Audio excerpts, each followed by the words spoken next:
Hello everyone, Assalamu alaikum. How are you all? I hope you are well. Welcome back to my channel in this new video. Today's video, how to add shadow text in Photoshop. So let's start. At first, open your Photoshop document.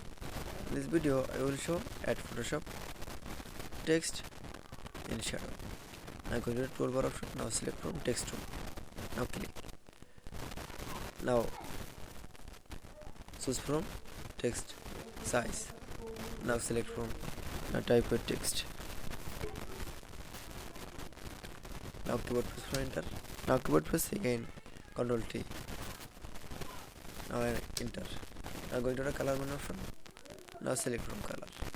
Now click OK. Now add shadow. Now going to the text layer option. Now click for mouse right button option. Now click from blending option. Now select from drop shadow. That is. Now shadow.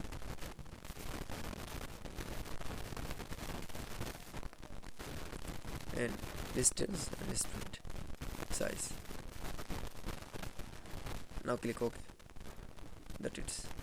Now you can see add shadow text in Photoshop document is very easily. I hope you enjoyed the video. Please like, comment, share and subscribe my channel.